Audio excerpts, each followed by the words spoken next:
हाँ, reinforced cement concrete, blue diary chapter, singly and doubly reinforced concrete beam, singly and doubly reinforced concrete beam. पहला question, area of the side face of reinforcement of a beam where depth exceeds 750 mm shall not be less than, मतलब कह रहा है कि area of the side face reinforcement of the beam हम provide करेंगे जहाँ पर where the depth exceed 750 mm, जहाँ पर डेप्थ 750 mm से बढ़ जाता है, वो कितना reinforcement कम नहीं होना चाहिए, 0.1% ऑफ द वेब एरिया, यानी area of the side face reinforcement of a beam where depth, जहाँ पे डेप्थ एक्सीड 750 mm, वो कितना से लेस नहीं होना चाहिए, 0.1% ऑफ द वेब एरिया। दूसरा, the minimum tension reinforcement required in concrete beam should not be less then, आपको कह रहा है कि जो मिनिमम टेंशन रिइंफोर्समेंट हम प्रोवाइड करेंगे एक रिइंफोर्समेंट में, हम मिनिमम एक एक एक एक बीम में हम जो मिनिमम टेंशन रिइंफोर्समेंट प्रोवाइड करेंगे शुड वो किससे कम नहीं होना चाहिए, तो ए एस टी मिनिमम होता है 0.85 और B D by F Y. तो ए एस टी मिनिमम क्या होता है 0.85 B D upon F Y, ये याद रखो, देखो हम लोग नहीं पढ़े थे A S T minimum response का, A S T minimum by B D should be greater than and equal to 0.85 by F Y. तो A S T minimum by B D should be greater than 0.85 by F Y. The minimum tension reinforcement required in concrete beam should not be less than, तो AST minimum by BD should be greater than equal to 0.85 by FY। ठीक है। अब तीसरा question, due to shrinkage stress simply supported beam having reinforcement only at the bottom tends to deflect किस तरफ, downward. Due to sinkage stress, अगर due to sinkage stress simply supported beam having reinforcement only at the bottom tends to deflect, किस तरह deflect करेगा, तो downward करेगा। कहने का मतलब, अगर एक बीम में श्रिंकेज स्ट्रेस आ रहा है, एक बीम में क्या आ रहा है, श्रिंकेज स्ट्रेस आ रहा है, एक बीम में क्या आ रहा है, श्रिंकेज स्ट्रेस आ रहा है, और वो सिंपली सपोर्टेड है, और उसका रिइंफोर्समेंट, और उसका रिइंफोर्समेंट कहाँ प्रोवाइड किया है, एट द बॉटम, वो किस तरफ डिफ्लेक्ट करेगा, वो डाउनवर्ड की तरफ, यानी श्रिंकेज स्ट्रेस के कारण और इन्फोर्समेंट बॉटम में दिया हुआ, तो किस तरफ डिफ्लेक्ट करेगा, डाउनवर्ड में किया गया। चौथा, side face reinforcement is provided when the depth of the web of the beam exceed कब, तो 750 mm। तो साइड फेस reinforcement हम लोग कब प्रोवाइड करते हैं, जब depth of the beam 750 mm से एक्सीड कर जाएगा, तब हम लोग साइड फेस reinforcement प्रोवाइड करते हैं। अब पांचवा question, in case of deep beam, अगर डीप बीम है, ratio of effective span to overall depth for simply supported and continuous edge condition respectively are, मतलब क्या कह रहा है कि डीप बीम है, अब वहाँ पे पूछ रहा है रेशियो ऑफ किसका, effective span to overall depth, effective span to overall depth for simply supported and continuous edge condition कितना होना चाहिए, for simply supported L by D का जो रेशियो होता है, चाहे फॉर डी सिंपली सपोर्ट के लिए 2 होता है, और कंटिन्यूस बी का वो होता है L by D ratio should be less than 2.5, याद रखना लेस देन होता है। कह रहा है कि इन डीप बीम ले रहे हैं, और उसमें ratio of effective span to overall depth, ratio of effective span to overall depth, ratio of effective span to overall depth, ratio of effective span to overall depth for simply supported and continuous edge condition क्या है, L by D should be less than 2, L by D less than 2 किसके लिए, simply supported के लिए, और L by D less than 2.5 for the continuous beam के लिए। यानी अगर डीप बीम ले रहे हैं तो रेशियो किसका लेंगे, effective span to overall depth for simply supported and continuous edge condition, वो कितना होगा, तो simply support L by D should be less than 2, अब कंटिन्यूस बीम पे L by D less than 2.5। छठा question, the maximum value of span to the effective depth permissible in case of simply supported RCC beam कितना होता है, is simply supported के लिए 20। कह रहा है maximum value span to the effective depth permissible in case of simply supported with, वही याद जानवे करते हो, 7 20 26, तो सिंपली सपोर्टेड के लिए 20 का दिया हुआ है। ठीक है। फिर उसके बाद कह रहा है कि next question, the problem of lateral buckling can arise only in those steel beams which has moment of inertia about the bending axis is larger than other, यहाँ पे समझो कि जो लैटरल बकलिंग का जो केस होता है ना, वो किस किस तरह के स्टील बीम में आता है। ये तो आरसीसी में स्टील बीम घुस गया, कोई बात नहीं। कि the problem of lateral buckling जो अराइज होता है only in those steel beam, उस स्टील बीम में होता है जिसका moment of inertia about the bending axis is larger then the other. यानी जो मोमेंट ऑफ इनर्शिया बेंडिंग में जो होगा ना, उसका वो लार्जर होगा अदर से, उसमें प्रॉब्लम ऑफ लैटरल बकलिंग आएगा। तो लैटरल बकलिंग स्टील बीम में कहाँ देखने को मिलेगा?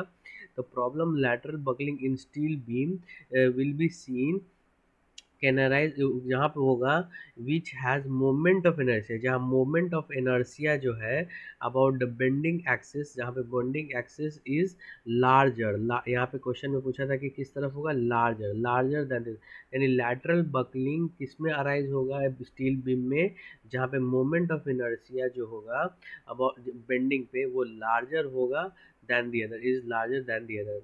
Second point, to take care of reversible of shearing in RCC beam, it is advisable to use a combination of vertical and inclined stirrups।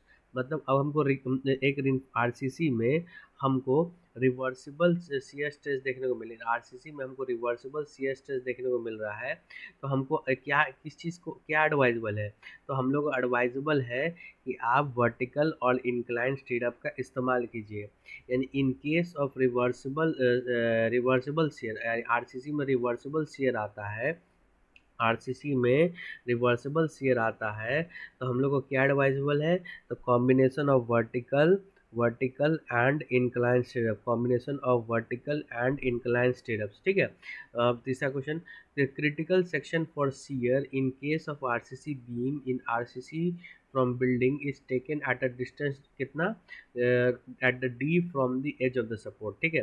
Critical section in case of RCC beam, RCC beams in R frame building is taken at, मतलब shear के लिए beam में critical section कहाँ आएगा? Shear के लिए beam में critical section कहाँ आएगा? At a distance D from the edge of the support, from D at distance at the edge of the support, यानी सपोर्ट के एज से क्रिटिकल डिस्टेंस डी डिस्टेंस पे आएगा बीम में सीयर के लिए। यानी बीम में सीयर कहाँ पे आएगा? At a distance D from the edge of the support. ठीक है। चौथा देखते हैं, limiting moment of resistance for singly reinforcement rectangular beam using Fe45 steel is. ठीक है।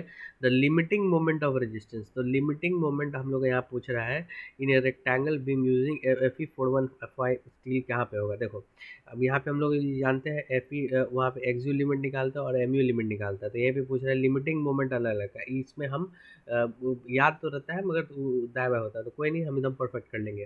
तो limiting moment of resistance for singly reinforced rectangle beam using Fe45 steel is, देखो एक पहला होता है Fe250, फिर Fe415, Fe415 बाद Fe500 और लास्ट में क्या आता है Fe550। तो हम लोग सबसे पहले क्या लेते हैं? एक्सियल लिमिट या limiting depth of neutral axis. तो लिमिटिंग डेप्थ ऑफ Fe2 क्या, 0.53D, 0.48D, 0.46D और 0.44D। तो यानी एक्सियल लिमिट तो याद रहता है 0.53D, 0.48D, 0.46D, 0.44D। तो एक्सियल लिमिट क्या क्या होता है? Fe250 के लिए 0.53, Fe415 के लिए 0.53 के बाद क्या था 0.48D, 0.48D। फिर इसके बाद आता है Fe415 हो गया, Fe515 0.46D और 500 का हो जाता है 550 का हो जाता है 0.44D, 0.44D। अब एम यू लिमिट, अब एम यू लिमिट की बात करते हैं। तो एम यू लिमिट का अगर हम बात करते हैं सबका Fe250 के लिए, तो Fe250 के लिए 0.148 F C K B D square, तो 0.148 F C K B D square. दूसरा का इसमें भी घटते जाता है 0.138 F C K B D square, 0.133 F C K B D square और 0.129 F C K B D square. तो एम यू लिमिट के लिए अब बात करते हैं तो 0.138 F C K B D square, sorry सबसे पहले आता है 0.148 F C K B D square, फिर आता है 0.138 F C K B D square, फिर आता है 0.133 F C K B D square, फिर लास्ट में आता है 0.129 F C K B D square. तो इसको ध्यान में रखना, Fe250 के लिए एक्सयू लिमिट होता है 0.53D और उसी के लिए एमयू लिमिट होता है 0.148 F C K B D square. अब FE 415 के लिए एक्सयू लिमिट होता है 0.48 D, पर इसका क्या कहते हैं MU लिमिट होता है 0.138 FCK/BD²। फिर उसके बाद हम लोग आता है FE 500 का हम लोग का एक्सयू लिमिट होता है 0.46 D, और वही MU लिमिट का होता है तो हमारा 0.133 FCK/BD²। फिर FE 550 का होता है 0.44D, और इसका होता है MU लिमिट है 0.129 FCK/BD², 0.129 FCK/BD²। अब the moment and shear coefficient the moment of shear coefficient maintained, हाँ, mentioned the moment and shear coefficient mentioned in IS 456/2000 can be used in analysis of continuous beam with three or more spans only if the spans do not differ by more than 15% with the respect to the longest span। कह रहा है the moment and shear coefficient, जो moment और shear coefficient जो mention है IS 456/2000 में, वो use होता है in the analysis of continuous beam with three or more span only if the span do not differ by more than कितना 15% with respect to the longest span. ठीक है, फिर से देखते हैं। जो मोमेंट और शेयर कोफिशिएंट होता है ना उसमें, हाँ होता है, जो IS 456 में दिया हुआ है।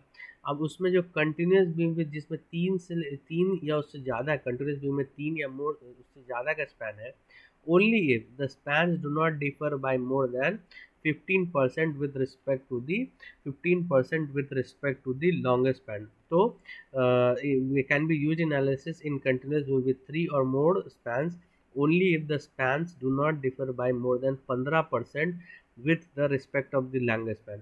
मतलब हम लोग मोमेंट और शेयर कोफिशिएंट उसमें उसी में लेते हैं।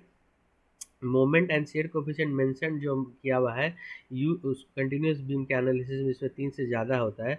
ओनली इफ जो इसका स्पैन जो है नॉट डिफर में जो किसी इंडिविजुअल स्पैन का जो है वो 15% से ज़्यादा डिफर नहीं हो किसी लॉन्गेस्ट स्पैन के लिए, ये कहने का मतलब है।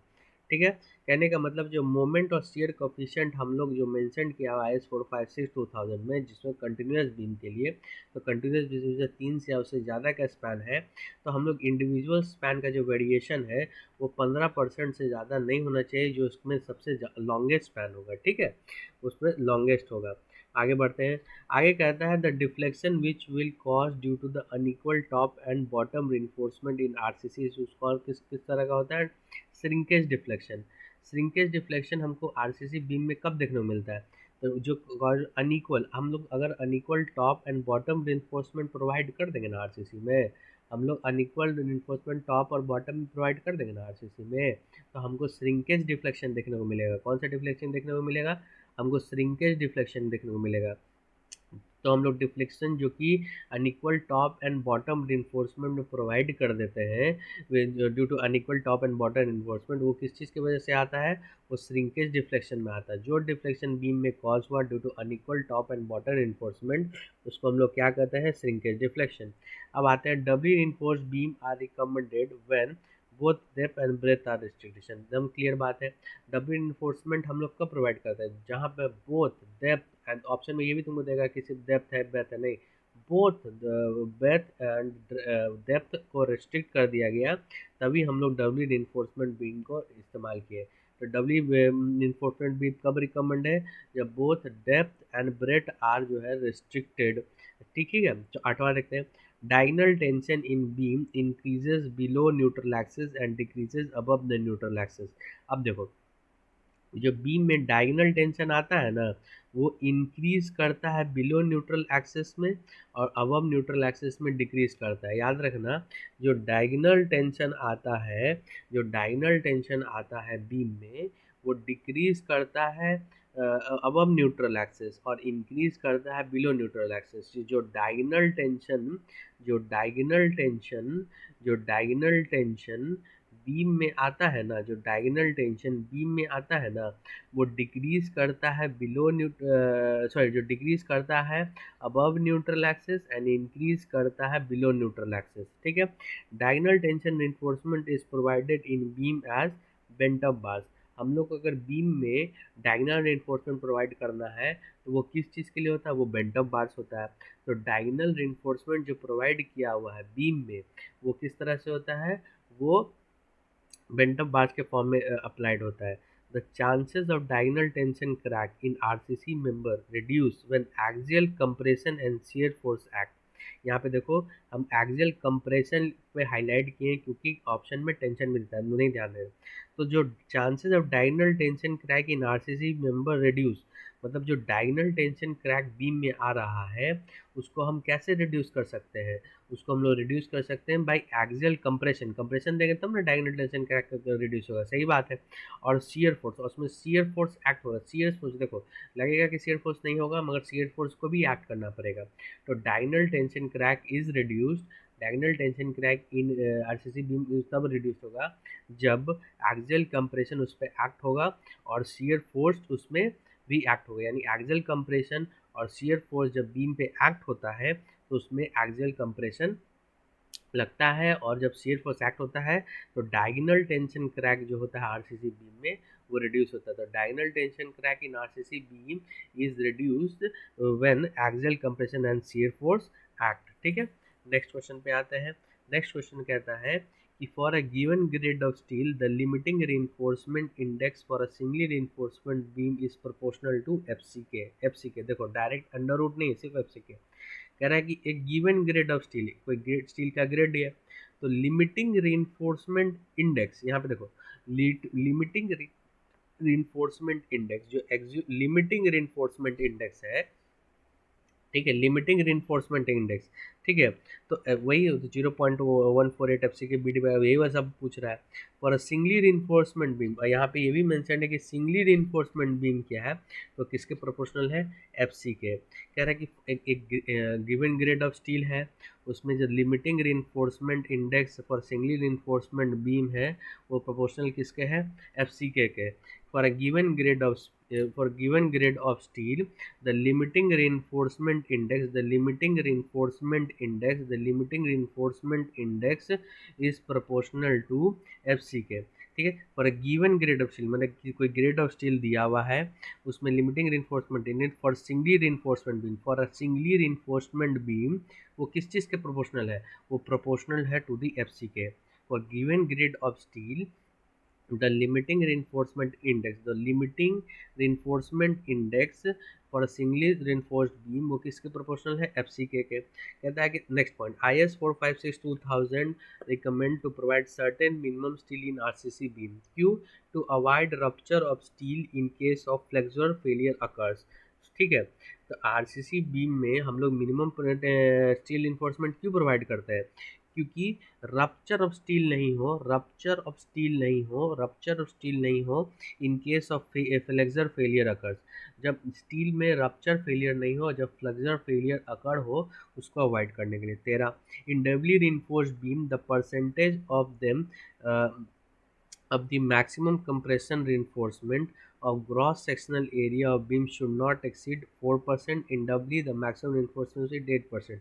4% of the compression reinforcement, 4% of the tension reinforcement। समझो इसको, कह रहा है कि एक डब्ल्यू reinforcement बीम भी है, ठीक है, डब्ल्यू reinforcement बीम है।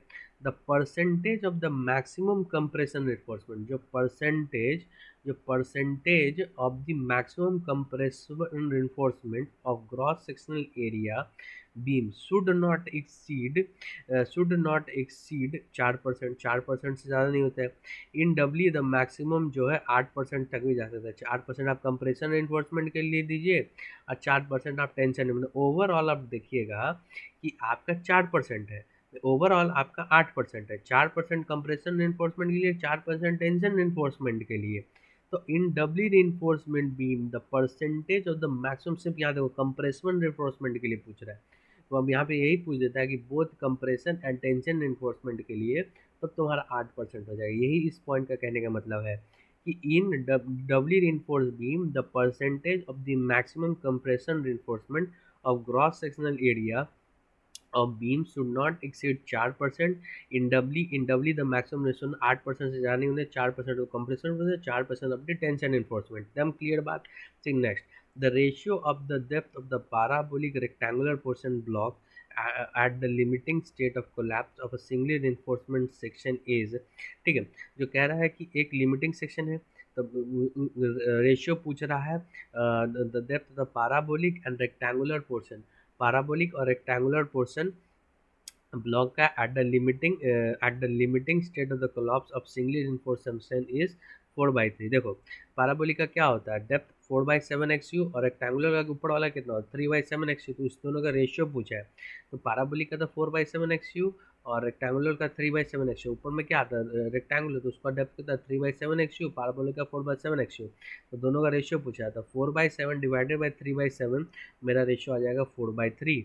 यानी यहाँ पे क्या हम लोग the ratio of depth of the parabolic and rectangular portion of the block at the limiting rectangular portion block at the limiting state of the collapse of singly reinforced section is, singly reinforced section की तो rectangular block होता है तुम्हारा कितना, rectangular होता है 3/7 और parabolic होता है 4/7। तो उन दोनों का रेशियो पूछा है किसका, पाराबोलिक और रेक्टेंगुलर का, तो पाराबोलिक का 4/7, रेक्टेंगुलर का 3/7। 4/7 3/7 का काटोगे तो 4/3 आंसर आएगा। ऑप्शन में तुमको 3/4 भी फंसाने के लिए, मतलब हम याद रखना पाराबोलिक के लिए होता है 4/7, रेक्टेंगुलर के लिए होता है 3/7। चलिए थैंक यू।